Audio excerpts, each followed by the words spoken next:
एक कदम ईश्वर की ओर।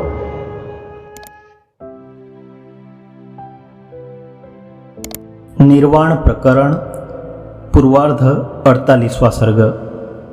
कल्पित जगत में जिसकी सत्ता स्फूर्ति और आनंद प्रतिबिंबित होते हैं, सच्चिदानंद घन उस ब्रह्म का असाधारण रूप से वर्णन। मयूरांड रस के दृष्टांत से किसी को यह भ्रम न हो जाए कि जिसके गर्भ में जगत रूप वैचित्र्य तिरोभूत है, ऐसा चित और अचित से संवलित बीज शक्ति से युक्त अव्याकृत ही परम तत्व यानी ब्रह्म है। उससे ऊपर कोई दूसरा शुद्ध तत्व नहीं है। इसलिए निर्विशेष भूमानंद रूप जगत के उस अधिष्ठान का असाधारण रूप से परिचय कराने के लिए महाराज वशिष्ठ जी कहते हैं। महाराज वशिष्ठ जी ने कहा, श्री राम जी, मयूरांड के भीतर मयूर की नाई पूर्व में वर्णित भीतरी अहमता आदि और बाह्य दिशा आदि रूप यह सब व्यापक जगत जिस शुद्ध पदार्थ में तीनों काल में भी अनुत्पन्न स्वरूप होकर स्थित है, अर्थात वही तत्व मेरे द्वारा दिए गए मयूरांड रस दृष्टांत के तात्पर्य का विषय है, न कि माया शबल अव्याकृत। यह आप जानिए। जहाँ पर परमार्थतः कुछ भी उत्पन्न नहीं हुआ है, उसी में मायावश बाह्य आंतर आदि सब जगत रहता है, और इस देह में भी वही तत्व अंगों का रस रूप प्राण होकर स्वर्ग आदि वैषयिक सुखों के सार से, अर्थात चित्त वृत्तियों के भेद से होने वाले विचित्र भोगों के आकार से स्फटिक दर्पण आदि में चंद्रबिंब की नाई निरतिशय आनंद के अस्तित्व का अनुमान कर लेना चाहिए। उस तत्व के सद्भाव में सर्वसाधारण रूप से अनुमान प्रमाण बतलाकर अब विद्वानों का अनुभव रूप प्रमाण भी कहते हैं। अपने आत्मस्वरूप भूमानंद का आस्वाद ले रहे मुनि, देवता, गण, सिद्ध और महर्षि लोग सर्वदा तुरीय पद में स्थित है। तब सभी लोग क्यों उसका अनुभव नहीं करते? यदि ऐसी शंका हो तो उसका समाधान यह है कि दृश्य और दर्शन के अर्थात इंद्रियों के संबंध से तथा प्राण स्पंदन से जनित विक्षेप होने से उसका अनुभव नहीं करते। अतएव उन दोनों प्रतिबंधकों का परिहार करने के लिए योगी लोग नासिका के अग्रभाग में निरुद्ध दृष्टि तथा प्राण निरोध में तत्पर दिखाई देते हैं। यह कहते हैं, निमेष रहित वे योगी जन जिनके नेत्र गोलक तथा तद्गत इंद्रियां स्थिर है, दृश्य एवं दृष्टि के संबंध त्याग प्रयुक्त स्पंद त्याग के लिए सन्नद्ध है। यह तो उनके लिए कहा गया है जो छठी आदि भूमिकाओं में नहीं पहुँचे हुए हैं।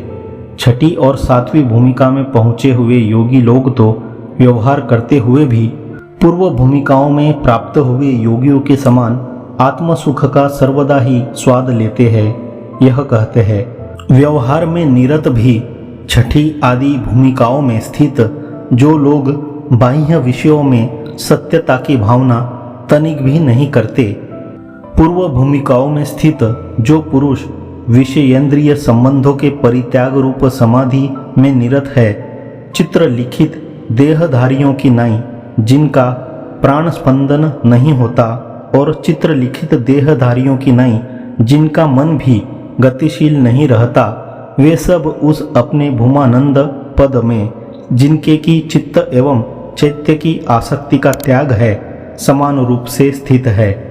जैसे जगदीश्वर भीतर सर्वदा ही अपने स्वरूपानंद में स्थित होता हुआ भी बाहर माया द्वारा जगत की व्यवस्था का पालन करता है, वैसे ही षष्ठादि भूमिकाओं में पहुँचे हुए योगी जन भीतर ब्रह्माकार अखंड वृत्ति धारा रूप स्पंद से उसी अंश द्वारा निरतिशय आनंद का आस्वादन स्वरूप परम पुरुषार्थ जिस प्रकार साधते हैं, उसी प्रकार बाहर भी चित्त चैत्य आदि के स्पंदन से व्यवहार मर्यादा को चलाते ही है।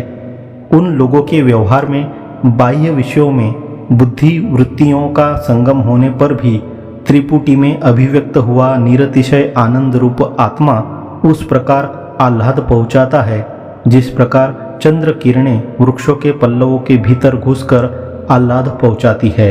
इससे ज्ञानी का समस्त व्यवहार सुख रूप ही है, यह भाव जानना चाहिए। उन महात्माओं का भीतरी स्वरूप सुख तो सुतरा विक्षेप रहित है, इस विषय में भी दृष्टांत बतलाते हैं। चंद्र रूप बिंब से दूर तक फैली हुई तथा दीवार में अपतित शुद्ध आकाश प्रदेश में रहने वाली चंद्रमा की ज्योत्सना का जो रूप है, वही परमात्मा के विक्षेप रहित आह्लाद का रूप है। उपर्युक्त योगी महात्मा उसी रूप का अनुभव करते हैं। आत्मा का वह शुद्ध चिद्रूप न तो दृष्टि का विषय है और न उपदेश के ही योग्य है, न तो अत्यंत समीप है और न दूरवर्ती ही है, किंतु केवल योगियों के अनुभव से ही गम्य है। वही रूप देह आदि समस्त उपाधियों से विनिर्मुक्त आत्म तत्व है, यह कहते हैं। शुद्ध चिदात्मा का अनुभव गम्य वह रूप न देह स्वरूप है, न इंद्रिय एवं प्राण रूप है, न चित्त स्वरूप है, न वासना रूप है, न जीव रूप है, न स्पंद स्वरूप है, न ज्ञान रूप है और न जगत रूप ही है। वह रूप न सद्रूप है, न असद्रूप है और न सत एवं असत के मध्यवर्ती यानी अनिर्वचनीय ही है। वह न तो शून्य स्वरूप है और न अशून्य स्वरूप ही है। वह देश काल एवं वस्तु से जनित परिच्छेद आदि रूप भी नहीं है, किंतु ब्रह्म स्वरूप ही है, उससे भिन्न कुछ नहीं है। उपर्युक्त देह आदि समस्त पदार्थों से ब्रह्म विनिर्मुक्त है और अनंत भूत एवं भावी देह कोशों से युक्त चित्त में जिसके रहने पर यह दृश्य जगत आविर्भाव तिरोभाव आदि रूप से स्पंदित होता है, वह सन्मात्र स्वरूप आत्मपद अर्थात ब्रह्म ही है, दूसरा नहीं, यह संभावित है।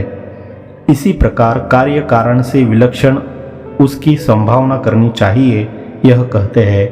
वह ब्रह्म न महाकल्प के आदि काल में विद्यमान अव्याकृत नामक कारण रूप है और न प्राकृत आदि प्रलय स्वरूप ही है। सृष्टि काल में भी यह लोक अथवा परलोक में वायु अग्नि आदि से जनित शोषण दहन क्लेदन भेदन आदि विकारों से कहीं भी सद्रूप से च्युत न होने के कारण वह सविकार वस्तु रूप और विकार रूप भी नहीं है।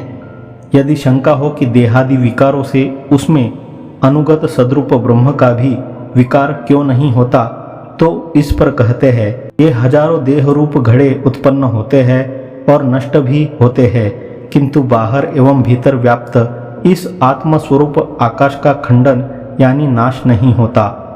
तब क्या देह आदि ब्रह्म से पृथक है, इस पर नहीं, ऐसा कहते हैं। आत्मज्ञानियों में श्रेष्ठ श्री राम जी, वह देहादि संपूर्ण जगत आत्मरूप ही है। वह एकमात्र बोध की विरूपता से यानी भ्रमात्मक ज्ञान से ही किंचित पृथक सा स्थित भासता है, यह आप जानिए। श्री रामचंद्र जी चारों ओर से श्रवण मनन आदि उपायों से परिष्कृत बुद्धि से आपने यह विश्व आत्मस्वरूप है यह जान लिया है। इसीलिए व्यवहार करते हुए भी आप निर्विकार आत्मा के दर्शन से अर्थात साक्षात्कार से नित्य मुक्त स्वरूप होते हुए स्थित हो जाइए, यह कहते हैं। अतएव अपने राज्य शासन के योग्य व्यवहारों में दीप्ति संपन्न होते हुए भी आप शांत एवं ममता शून्य हो जाइए। स्थावर एवं जंगम स्वरूप जो कुछ यह जगत दिखता है, वह सब धर्म शून्य गुण रहित निर्मल स्वरूप निर्विकार आदि एवं अंत से रहित सर्वदा शांत तथा सम स्वभाव ब्रह्मरूप ही है, यह जानिए। श्री राम जी काल क्रिया करण कर्ता कारण कार्य जन्म स्थिति प्रलय स्मरण आदि सब जगत ब्रह्म ही है। इस प्रकार आत्मदृष्टि से देख रहे आपका क्या फिर भी संसार में भ्रमण हो सकता है? अर्थात नहीं हो सकता, क्योंकि आप वस्तुतः समंग अर्थात सम ब्रह्म ही है, यानी सदा ही अविषम ब्रह्म स्वरूप प्राप्त कर चुके हैं। 48वां सर्ग समाप्त।